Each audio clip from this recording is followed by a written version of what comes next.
Buildings throughout Massachusetts are getting a new generation of meters for electricity and water and sewer flow. The meters are wireless, and they have some advantages, but there's also concern about the downside. Our guest is with a group alerting the public about potential problems. It's called HaltMAsmartMeters Massachusetts, and we'd like to welcome Clara Donegan.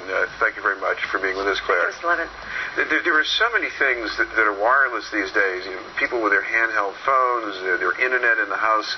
So what is it about these meters that's so terrible? Well, the line of demarcation between choosing wireless and having it imposed on you is a major line, and there's a subset of people who are severely adversely affected by the pulsed microwave radiation of wireless technology, and they can choose or not to choose, or choose not to have wireless, a phone, Wi-Fi, baby monitors, cordless phones, for your landline, and this makes that choice not theirs. It makes it imposed on them by a commission, by the DPU and by the EPA, and that's just not right.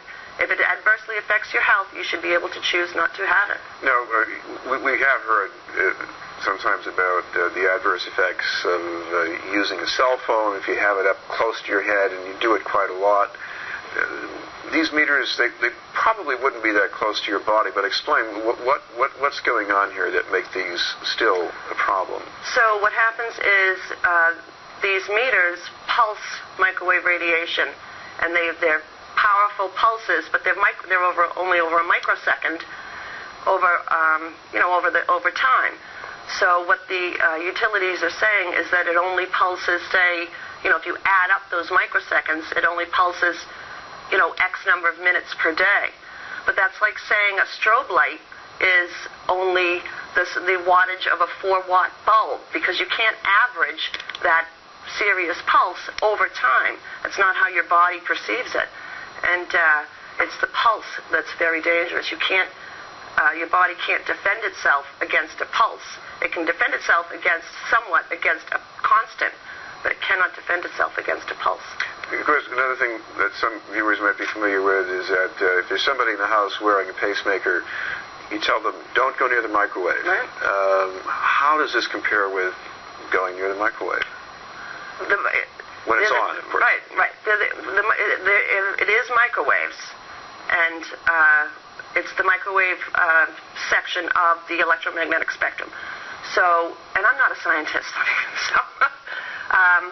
but my understanding is the microwave is a constant emission of microwaves, and you have the door with the screen on it, and but these meters and then all your other wireless devices are this pulse, and you don't have the screen with the door in front of it.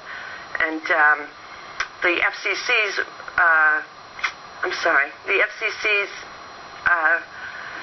safety standard is based on when the microwave physically heats up your skin.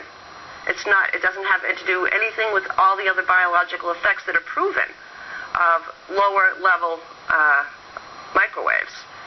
So another concern we've seen is about how this device might interact with some other things in the house. If you have wireless internet access, there might be some additional concerns then? Maybe about people hacking. Well, it's a cumulative thing. So if you have your cordless phone, you have your monitor, you have your Wi-Fi, you have a Wi-Fi booster, and you have, so it's cumulative. So, and what people with, especially people with underlying health issues, want to do is monitor what level they're subjecting themselves to all the time. And what happens is a lot of the symptoms are kind of ambiguous. It's ringing in your ears, it's joint pain. It's not like you bleed from your eyebrow if it happens. And what we suggest is take your wireless things and unplug them and see what happens to your health in a month. Give it a month and see. And with your baby monitor, move your baby monitor away from your baby, and don't have a cordless phone next to your head when you're sleeping.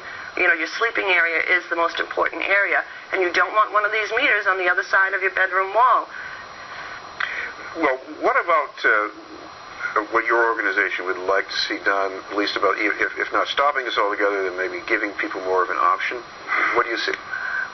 Our goal is to put on the brakes.